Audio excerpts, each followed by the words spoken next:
There's nothing greater than the wonder and illusion of magic. When it goes right, it can be one of the greatest spectacles from the world of entertainment. But when it goes horribly wrong, it can be even better.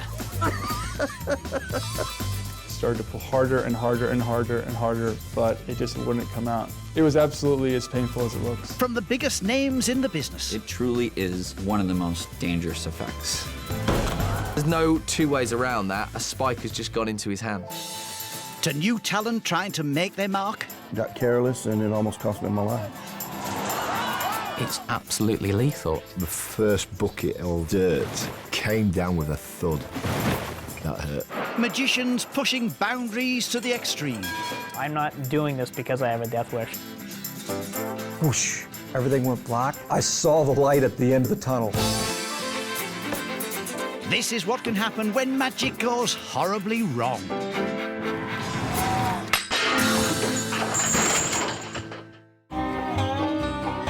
Calhoun, Georgia, and a 45-year-old escapologist who named himself after one of the greats. My name is Michael Anthony Mooney. That's my real name, but everybody calls me the Great Houdini. Must have taken him hours to come up with that name. Oh, I can't say it without laughing. Terrible name, terrible.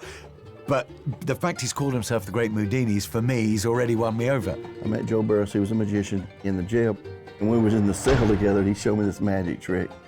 And it just like, I know what I want to do when I get out of here. I want to be a magician, I want to entertain. Magic actually saved my life, to tell you the truth. I was at the Atlanta Motor Speedway. I had 5,000 people there in the audience. I was the halftime highlight. I was scheduled to do a race car stunt. I was going to be tied to a 100-foot chain that was tied to the pace car, which is a race car. I think it went from 0 to 60 in a couple of seconds. It was a very fast car, faster than me. And Michael's job is to get out of these restraints, of these chains and these locks, before all that slack in that chain is gone. The object of the stunt is to get the shackles off your wrist and let the car just pull the chain down the track. What a brilliant idea. You know, to make the handcuff escape really exciting, but he just hasn't thought about it. He doesn't look like an escapologist. He doesn't behave like an escapologist. He is just a heavyweight guy who probably struggles to get up in the morning, and he wanted to do an escape stunt. It just doesn't work, does it? The two don't go together, do they? When I told the track officials how to do it, I didn't specify, let's do a countdown. I should have been more specific, saying, hey, we're gonna go 3, 2, 1, go. Then I start getting myself out. But I didn't do that. From 3, and when we hit 1, Mr. Walters here is gonna slam the gas, hammer the gas of the Camaro. Here we go. 3, 2, 1. Escapologists get carried away by being Mr. Macho. So that particular day, I thought, well, I'd get a little bit brave and bolder, and I blindfolded myself. And that's where things start to go wrong. And as they wrapped the chain around the shackle and everything, really didn't pay attention to safety. Your safety at the end of the day is more important than whatever it is that you are going to be presenting for an audience. The chain to the cuffs, the shackles, created a knot. I just was too complacent. Got careless and it almost cost me my life. And they forget that, hang on, this is dangerous. I need to keep my wits about me and make sure this happens. This stunt usually takes about less than 5 seconds. Couldn't actually see the car leave. If I would have not been blindfolded, I'm not gonna watch the car and come out just in time, but unfortunately, I took those aspects away. And then I remember the countdown. 3, 2, 1. I'm standing there and then I felt vibration in the chain. I knew I was in trouble. I got this side off and went to get this other side off and got tangled up in the knot that was on the bar, and I just couldn't get out. And then the car took off.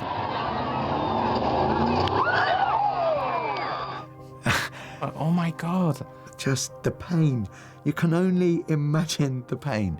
He forgot that he's got to leave without him. 3, 2, 1.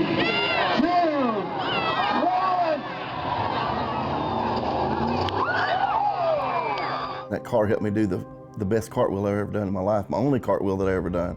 Just think about it. Buy a chain that's got a little fake bit in the middle.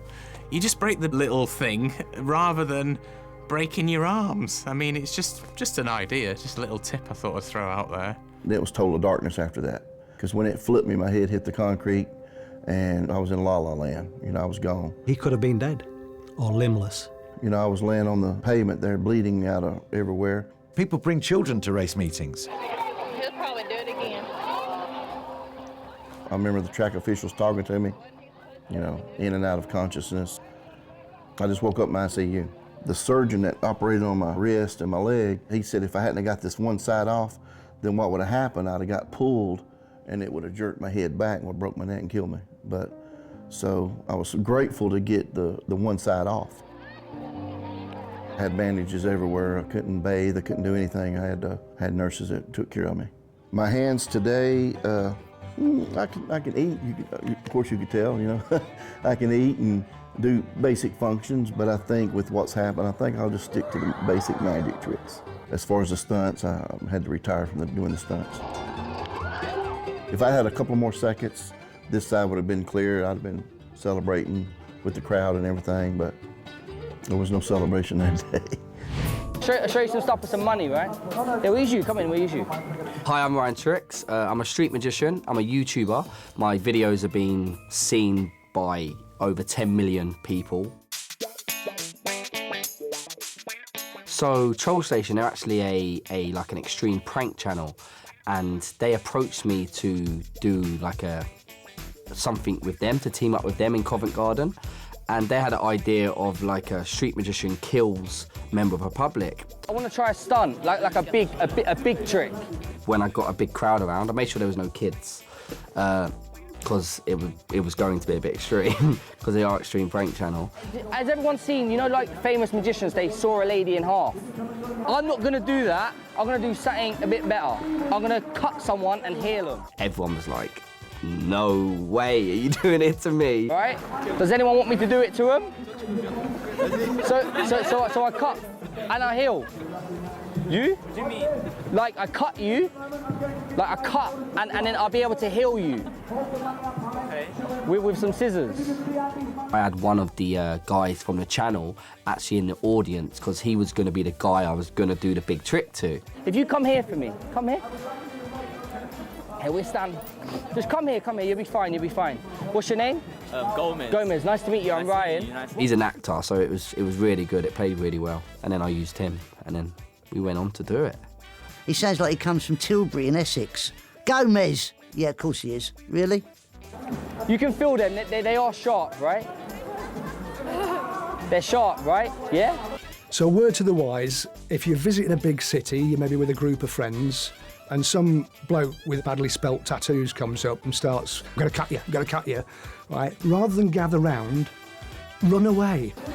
You'll be fine, it won't hurt, all right? Okay. Can I feel it, is it? Yeah, you can feel it, you can touch it. It is sharp, okay? It'll only feel like a little prick. Are you sure you want me to do this? Yeah. Yeah? Okay, watch. So I'm gonna take this, I want you to just take your hands out your pockets, take it out, put them behind your back. Just like that. And I need you to relax with me, okay? Close your eyes. Close your eyes. I wanted to make it look as real as possible. So I made it look like to get him into like a hypnotic trance. So I was making him breathe in, breathe out, breathe in. So I wanted it to be so real. I didn't want anyone to think anything of it. You're gonna feel a slight scratch, okay? You're gonna start to feel it now. Fuck! And then blood started coming out and he drops to the floor.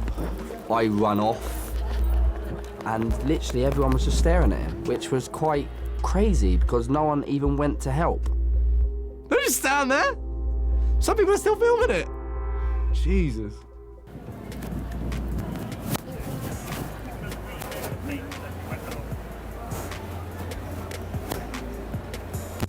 That's not really a classic magic plot. That's more like amateur surgery in the street.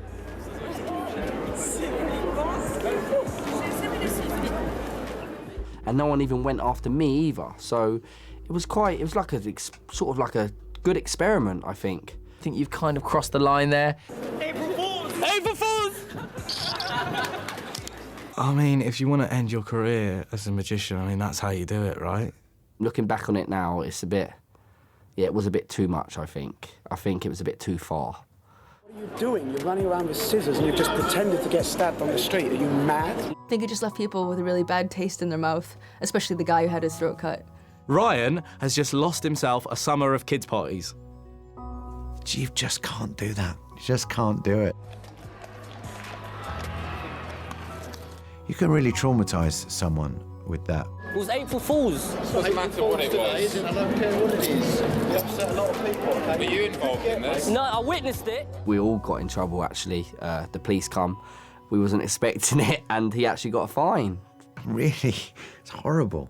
Horrible. Because he's a really good stooge. He's brilliant. I think he's really good. Awful, though. But no matter how good you look and how well you've set the scene, there's one gig in magic that nothing can prepare you for. And this really is the sharp end. I mean, obviously, circus family, presumably on your days off, you do circus-related stuff. You take the elephant for a walk, you know, go for a drive in the clown car, and then if you've got nothing else to do and you've got small children, about 2 or 5, one in nappies, you think, tell you what, why don't we get the local children round to have a look while I throw knives at them? In a family, the Gallaghers, Connie Ann, 5 years old, and Colina Sue, 2.5, are a big help to Mother Luella, who is no mean hand with a handful of knives. There was no television in those days. They just spent every evening after supper throwing knives at each other. You wouldn't mess with Luella, would you? She's got a stern look, that lady. Ann is a veteran at being a target for her mother's cutlery and doesn't turn a hair at Ma's cut-ups, even though Ma's pretty sharp with the cleavers. And the kids look so angelic. I love the way they stand against the board, sort of holding one ear, like... Toddlers are not known for their focus, are they? Let's say. They're known for crying, running off, and being easily distracted. I suppose that's not the best combination with knives. It takes a steady eye and a stout heart to heave knives at the apple of your eye. But this female William Tell has no qualms and plenty of faith. Please, Mama, don't take the ear off again. We were lucky last time. We popped an eye straight away, but it did hurt rather.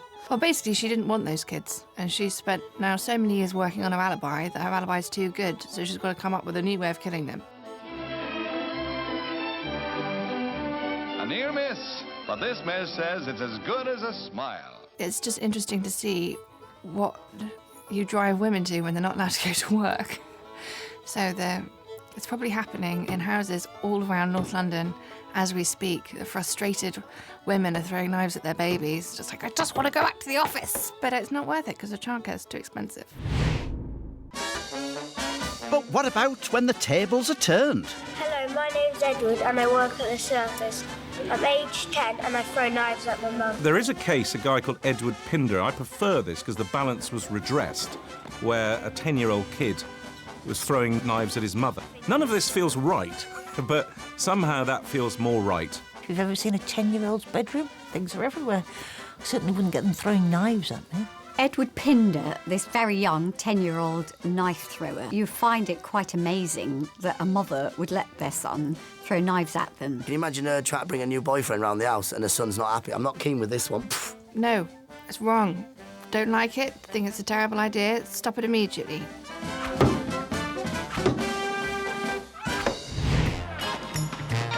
We're journeying through magic's more horrible moments. One particular moment sticks out. The trick with the metal spike is like Russian roulette, been brought up to date. The idea of the spike effect is a little bit like what we see on the street with a 3-shell game. In this case, it's reverse psychology for the magician. It plays a spin on your brain. In the shell game, I'm trying to control the object and keep it away from you. In this case, I have to figure out where it is and make sure I avoid it. So many magicians, you know, goes through their hand. If you get a little bit confused while performing this trick, you should probably just stop. If you don't know where that spike is, you're gonna have an accident. I love dangerous magic, but I just know that one can go wrong. I would never do it. Comes down to that human nature of us wanting to look at a car crash It's been banned from the Magic Castle now. It is dangerous. It truly is one of the most dangerous effects in magic. What body part do you need as a magician? Your hands. Oh. It's Darwinism in action. It's natural selection for magicians. All to do a magic effect. I've seen it go wrong so many times. It's such a risky thing to be doing. One of the most disturbing ones for me was Manny Lindenfeld. Manny Lindenfeld is an Israeli magician who's on stage doing this Russian roulette-style trick with a knife under paperbacks. Blindfolded, I believe, doesn't know exactly where the knife is. Clearly. You've got to have good insurance company that day, haven't you? Jeez. Forget sleight of hand, it's slice of hand.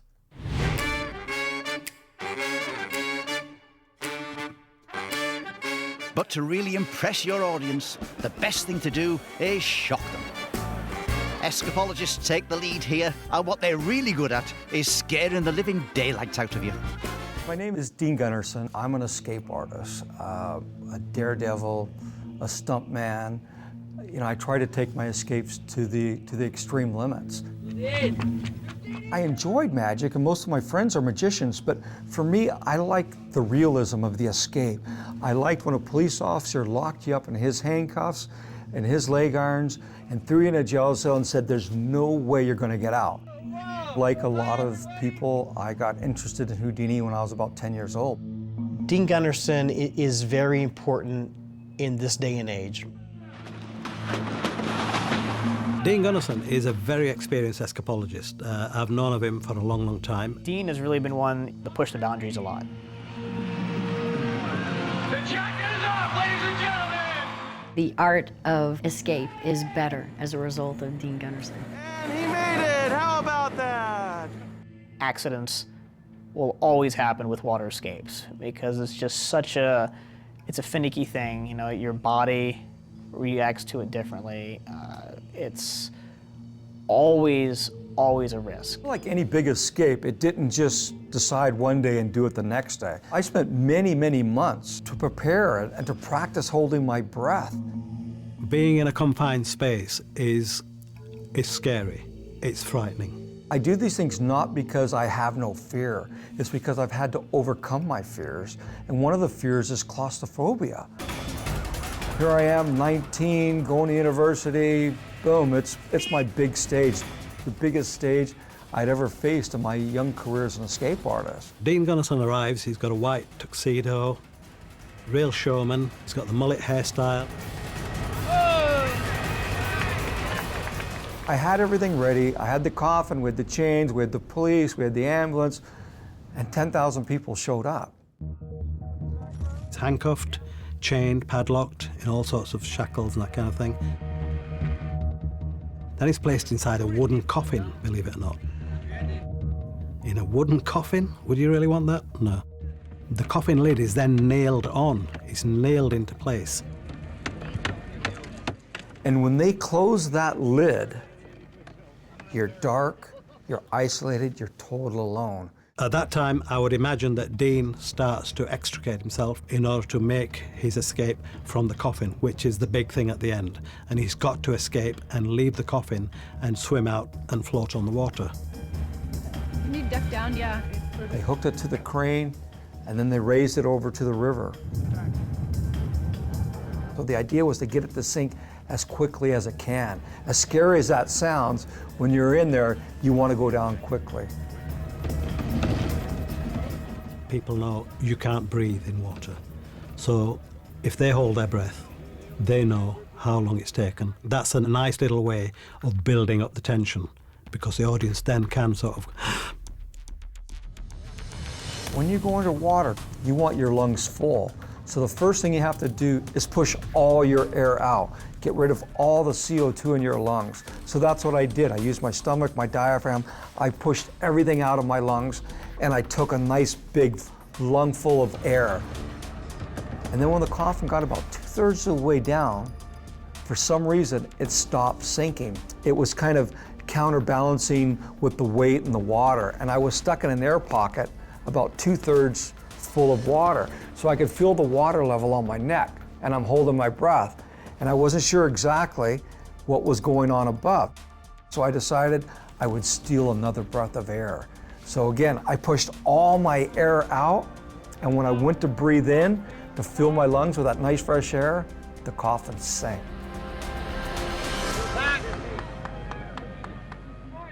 Once you hit the water and the water gets into the coffin, that's it.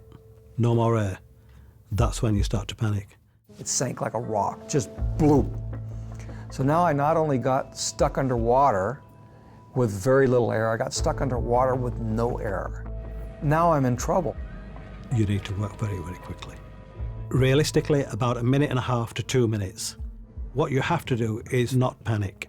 You have to conserve your energy. Once you're underwater, if you use your energy struggling, then you've lost it. It's not going to happen. Your adrenaline's going, you're using more energy, so you have less time to escape. So I was able to get out of the chains. I remember putting my hands to my goggles and just forcing myself to relax. I couldn't scream, I couldn't yell. I'm 10 feet underwater. Nobody could hear my cries for help. Bring it up, Ronnie. And then I started to see little flashes of light, and then it was like whoosh. Everything went black, and I got sucked down a tunnel. I saw the light at the end of the tunnel. I don't know what it was. I don't know if it was a freight train coming at me, or if it was the big man, or you know, the Grim Reaper shining his flashlight. But I saw it. Nearly 4 minutes underwater. You know, it's around the time when brain damage begins to occur. I wasn't afraid. I wasn't in pain, and I saw this light. It went from one extreme, from being something totally great and successful, to going totally wrong and dying. He was pronounced officially, dead. I mean, I don't think you can push it much closer than that. Okay, back. Would you ask you to get back here? Everybody was quite upset.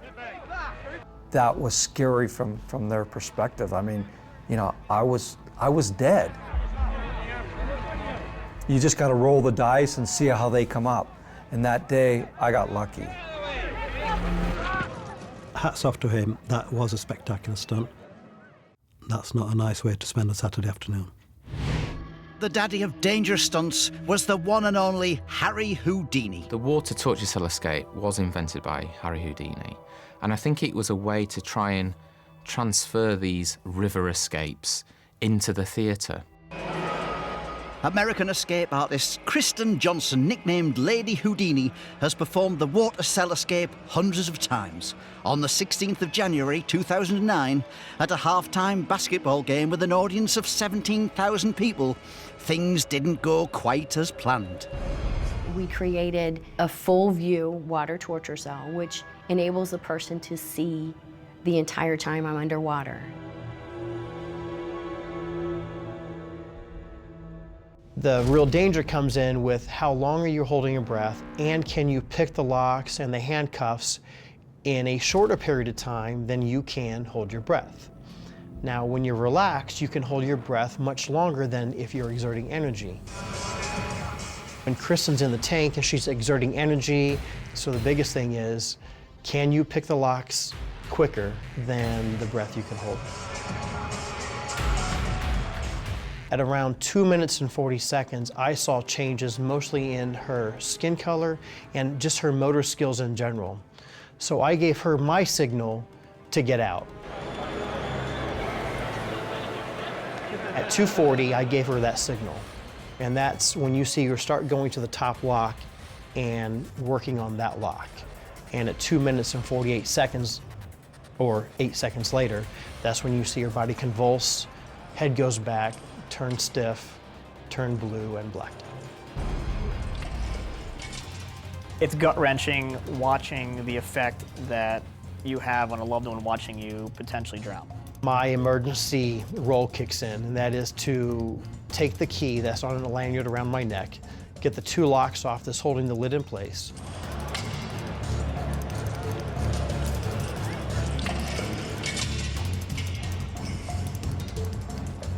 throw the lid to the ground, get to the top of the tank, and get her head above water. Fortunately, I had her out in about 9 seconds.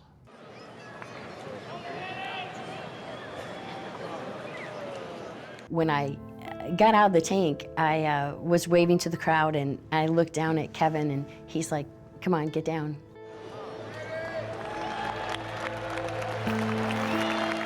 Her still immediately afterwards waving like it was okay. You know, people would assume that it was fake because, oh, she just faked being passed out. Now, look, she's waving, she's fine.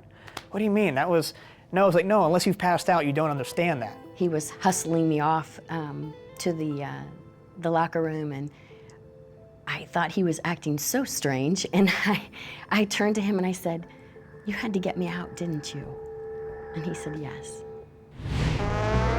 Grown-up magicians know only too well it can all go horribly wrong. But what about the kids? There's something beautiful about when kids want to try magic. You know it's not going to be executed with the finesse of the professional. The trick has quite a sinister-looking young man who looks like he's wandered off an amateur stage version of Phantom of the Opera. It's a very confusing face mask he's wearing. He's like a lad from the local estate. He's got a mask on and he's got a hoodie and he's coming out. And I thought he was going to rob the post office. A volunteer, willing or otherwise, is brought on and sort of slid in one end. The bit of cardboard's about 8 foot long. She looked taller lying down, didn't she? What they've done is they've obviously seen a trick on the telly and thought, how can we do this? Well, clearly you have to have 2 women in a large tube of cardboard. That seems easy enough. Well, this is, So when you start sawing through it, you start seeing the fact that the box is collapsing.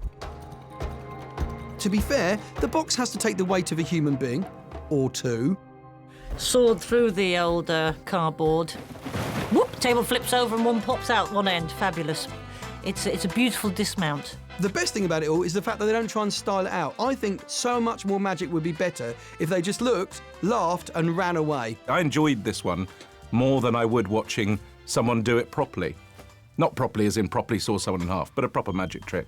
And then the other woman in the other box realises, like, the game's up. She comes up and then she's thinking, how do I get off stage when my friend's already got a huge jam? She thinks, I know how to do it. I'll just fall off this table, like as if I can't walk properly as well. This is what all magic shows should be like. I mean, you could see Tommy Cooper turning his grave going, why didn't I think of this? There's no other way to end that trick, really. Once it's gone wrong one end, you may as well just go whole hog. He should probably sell that to the Magic Circle. That is exactly how that trick should be done. And a rising star who's making an impression online is Texas magician Bryce Harvey. My name's Bryce. I got involved in magic when I was 10 and started doing YouTube when I was in high school, and that's when I started getting into the street magic. It was important to get the setting right because I wanted to create a different mood for this Halloween video, and I wanted it to stand out. So it's Halloween, Bryce is on the streets, he's about to take a washer instead of a polo, which is what people normally use for this trick. I wanted to make it a little darker, but that wasn't exactly the best option. He places it in his mouth, swallows it, gets some string, and then starts to saw.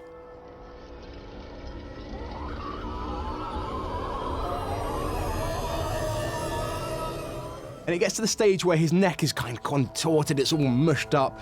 And at this stage, it's where he's supposed to go bing and pull this washer out of his neck so it's onto the string. But unfortunately, he's still there. He's still struggling. He's still in a bit of pain.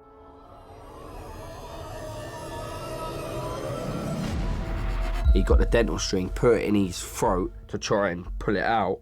And as he was pulling it out, it actually got stuck at the last minute.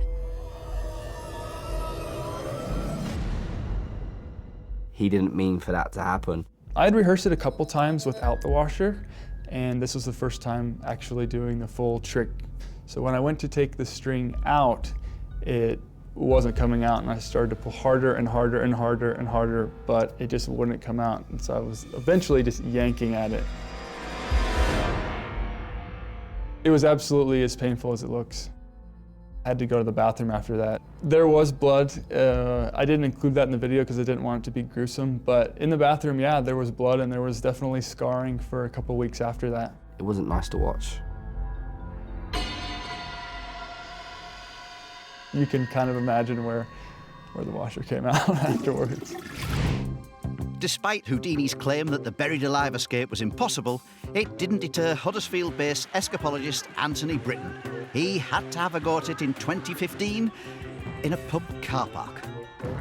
The sorts of the things that I've done in the past is exploding crates and getting out of straitjackets, straitjacket escapes inverted. I don't think I've got a death wish.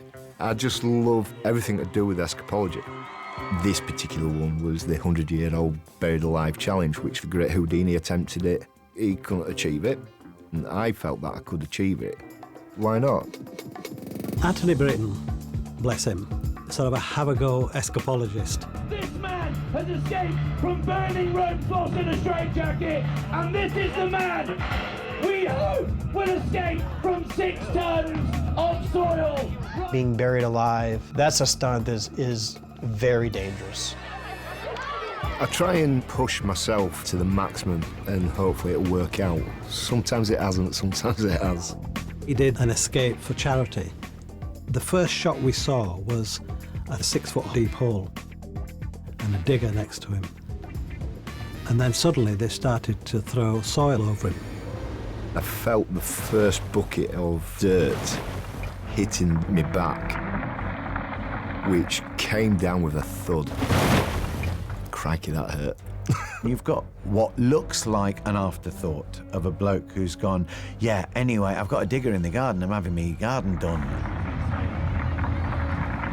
You know what? Yeah, let's bury me alive. Let's bring it on. Fantastic.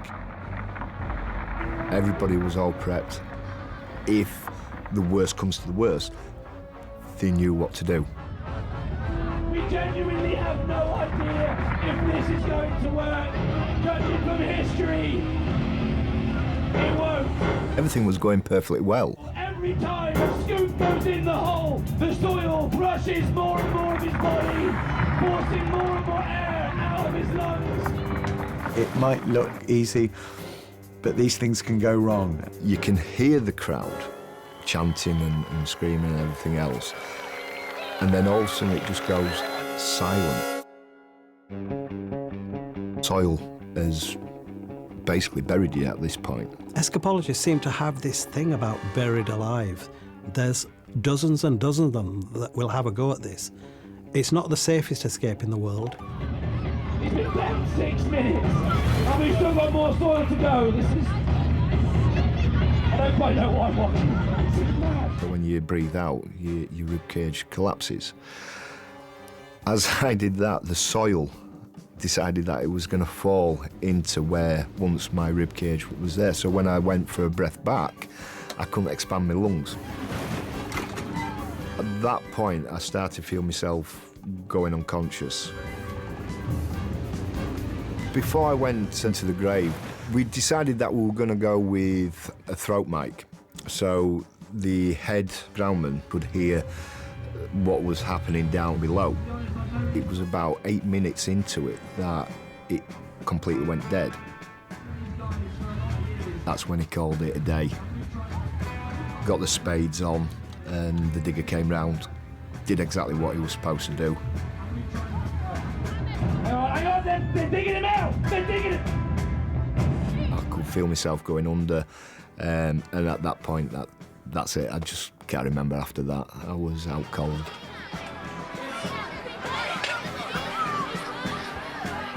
It's too dangerous.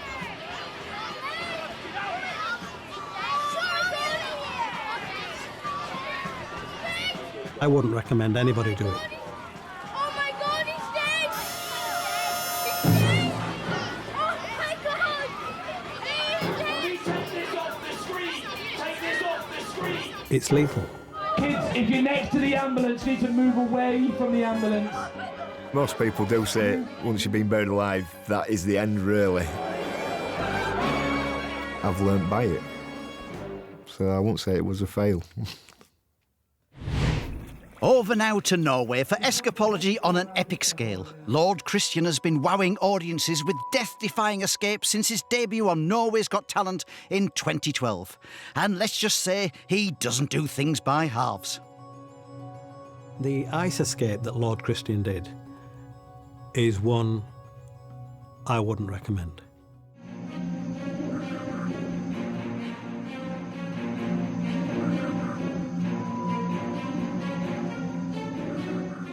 I wanted to do something that was more extreme than I had done before. It was in a frozen lake. The ice on the lake was a meter thick. We cut a hole in the ice, and then we wanted me to jump into the hole, attached to handcuffs, chains, get loose, and then come back up through the hole. I mean, that is very, very, very dangerous. To be chained and shackled and to be dropped in water anyway, but in Icelandic conditions, no. The real danger there is you go down through a hole, and that's the only way up. It's unbelievably stupid. I think it was wrong because everything was so dark. It was in the evening, everything was dark, and the water was, you couldn't see nothing. All the people had showed up, the TV was ready, I was sitting on the chair waiting to jump into the water, and I'm just breathing slowly, trying to lower my pulse, to be able to hold my breath longer, doing the breathing techniques.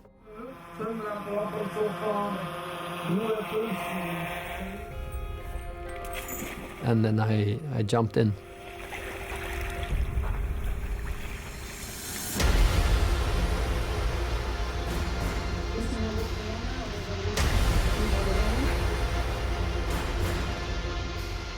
I went straight to the bottom. It took maybe 3 seconds or something because it was 8 meters deep there.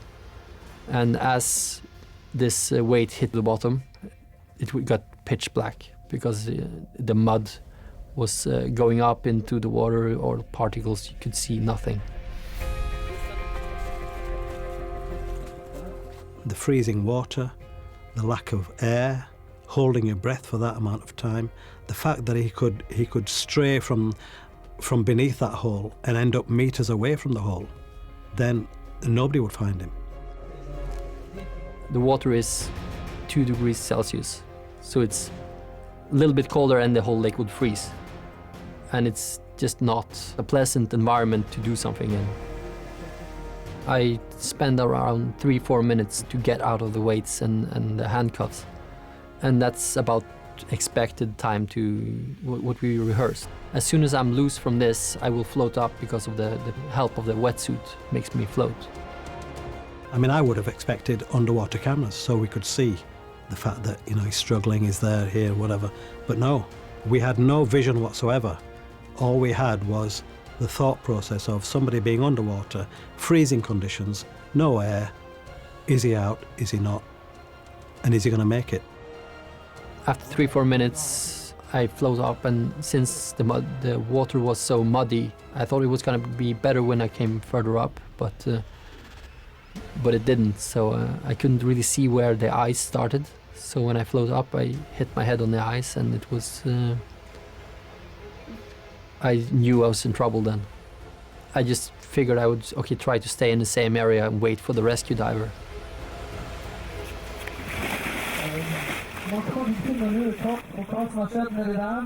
The rescue diver wasn't able to find me.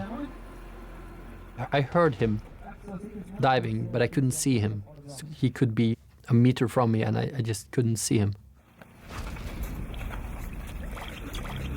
When the ice freezes in the winter, it doesn't freeze totally flat. If it's wind, you get this kind of thing. So we did a lot of diving, and because of that diving, air accumulated underneath the ice in those pockets.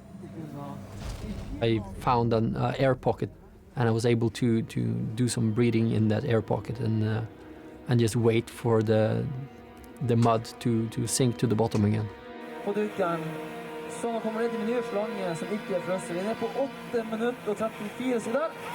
Eventually, The mud it cleared up, and I was able to see the light from the hole. And then I swam to the hole and I emerged. And that was after 8 minutes. I didn't even know I was hurt and bleeding from my head. As soon as I came up, I saw the red on the snow. I was like, oh. In this icy water, even though you're wearing a wetsuit, it's freezing. So I had to get some time to get to myself and get some heat back into the body before I was even able to speak to anyone. I would never do it, and I wouldn't have done it when I was in my late teens either, even though I was fearless then. That's something that you just do not attempt. It's a stunt I wouldn't recommend anyone else to try. It's really, really dangerous to do something like this.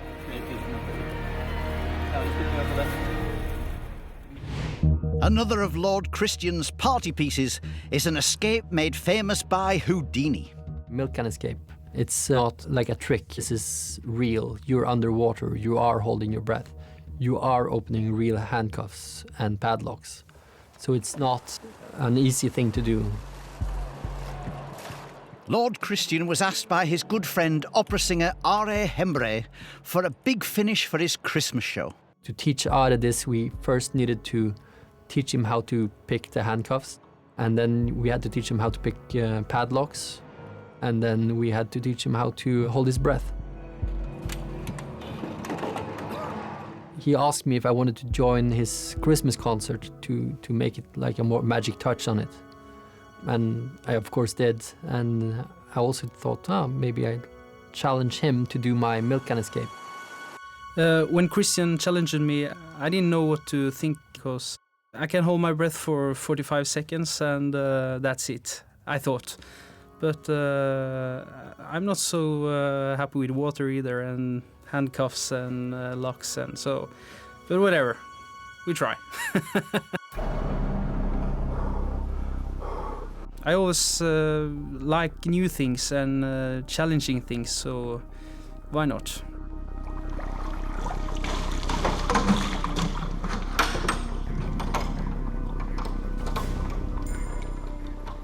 And he wanted all the locks on in the first rounds, which is crazy, but he wanted to try the whole thing. So I locked it up and he went in and he did well. The handcuffs came out.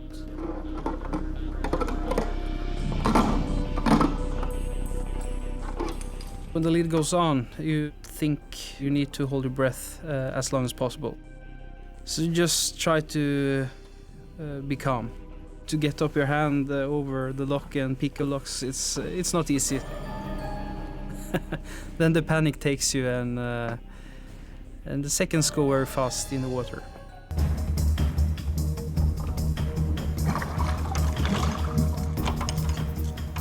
Suddenly I see a lot of bubbles on the water. I just knew I had to get him out as soon as possible.